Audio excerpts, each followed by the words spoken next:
Rising inflation has become the centerpiece of all social and political conversations in India of late. Housewives are complaining about the price of vegetables. Auto drivers are losing sleep over the fuel prices.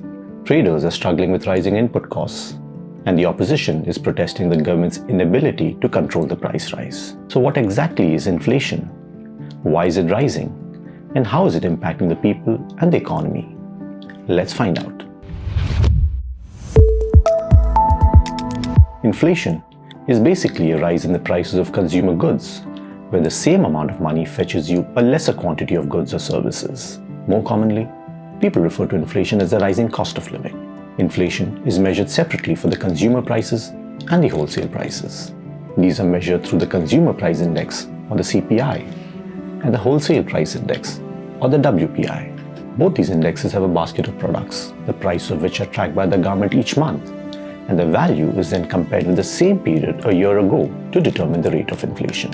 Having broadly understood what inflation is, let's see what the inflation level in India currently is. I'll begin with the retail, or the consumer inflation first. The retail inflation levels were at 4.23% at the start of the financial year 21-22 and climbed rapidly up to 6.95% by the end of it. On an annual basis, this is how the retail inflation figures look like for the last 9 years. After touching a low of 3.43% in 2018-19, they have rapidly risen to 5.51% in 21-22. To understand the figures at a deeper level, let's look at the main products that have contributed to the price rise. Transport and communication prices increased by 8%, while fuel and light recorded a price rise of 7.5%. Prices of edible oil climbed by a whopping 18.8%, vegetables by 11.6%, and meat and fish increased by 9.6%. Moving on to the wholesale inflation now, which reflects the price rise for goods traded by the businesses, also called the B2B prices. The wholesale inflation, based on the Wholesale Price Index, surged to a high of 14.55% in March. This is how the wholesale inflation figures look like for the last 9 years. The wholesale prices across India have risen from a low of 3% in 2017-18 to a record high of 13% in 21-22.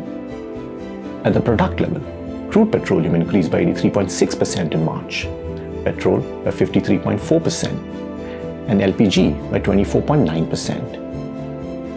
The wholesale price of vegetables rose by almost 20%, fruits by 10.6%, while the prices of wheat increased by 14%.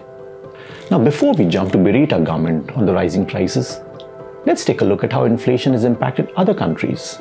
In comparison to some of the benchmark G20 countries, which is nothing but a group of largest 20 nations of the world, the annual average consumer inflation in India in 21 was amongst the highest. India averaged a price rise of 5.51% in 21, in comparison to 8.3% in Brazil, 4.7% in the United States, and only 0.98% in China. So I see we're definitely not alone in fighting the demons of the price rise. It's just that some of the economies have been more successful than others in managing the inflation without letting it impact their economies too much. Well, all this seems fine and good, but what precisely are the reasons for our high inflation levels, you may wonder? So let's dive right in. Number 1, the geopolitical issues. The ongoing Russia-Ukraine conflict is of course a major contributor to the sudden spike in the prices of various commodities. The retail fuel prices have zoomed from 110 rupees per litre in November to 120 rupees per litre in March in Mumbai, a rise of almost 10 rupees. Cooking oil is another example. Ukraine is a major exporter of sunflower oil to India, and given the supply crunch, the domestic price of edible oil climbed by almost 19%. This has caused many families to switch to cheaper and often unhealthy alternatives for cooking. Even our finance minister has acknowledged the impact of the global challenges on the skyrocketing prices. Number 2, the COVID pandemic. The dread of the COVID virus, though on a decline, continues to keep raising its head in different parts of the world. As a result, the supply chains have yet not returned to normal. A case in point are the semiconductor chips from China that are integral for automobiles. Such is their shortage that auto manufacturers have cut back on production, which has in turn pushed the prices of automobile prices even higher. Number 3, the low interest rates. Too much money in circulation and too little growth, or the other way around, are both not good for the economy. The Reserve Bank of India, or the RBI, is tasked with the responsibility of controlling the level of money circulating in the economy and managing the competing issue of inflation and growth. One of the ways RBI performs this balancing act is by controlling the interest rates at which it lends to the commercial banks, which is called the repo rate, and the rate at which it gives interest to the banks for the funds parked by them, which is called the reverse repo rate. It has kept the interest rates quite low since May 2020 at 4% and 3.35% respectively to encourage growth in lieu of a higher inflation rate. Low interest rates allowed entrepreneurs to fund their expansion plans. However, the flip side to this was that there was more money in circulation in the economy and it pushed the price of commodities even higher, causing inflation. And finally, to the golden question. What happens now? And where do we go from here? The first casualty is expected to be an inevitable increase in the interest rates. The RBI has set a threshold between 4 to 6% for retail inflation to keep the interest rate steady. However, the retail inflation has kept above 6% for 3 consecutive months now. Taking this into view, the RBI has in its monetary policy meeting earlier this month indicated a shift in its view, from pursuing growth to focusing on inflation and gradually increasing the interest rates. In the words of the RBI Governor Shaktikanta Das, in the sequence of our priorities, we have now put inflation over growth. At the global level, various other governments, including the US Federal Reserve, is tightening their interest rates, which will have a huge impact on the available fund flow in the global economy. So yes, you can expect the interest rates in India to rise in the coming months. The blow is also expected to be felt on the corporate sector, with them reporting relatively lower profits. The companies will actually be hit with a double whammy.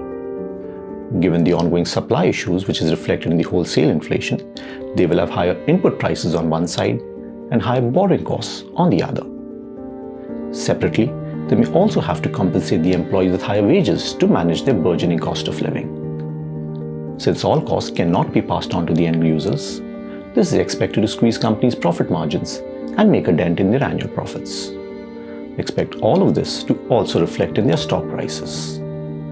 With a slowdown in the corporate sector, the unemployment levels cannot be far behind.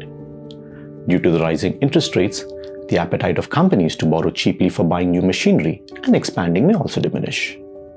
This could then also adversely impact the already high unemployment levels in our country.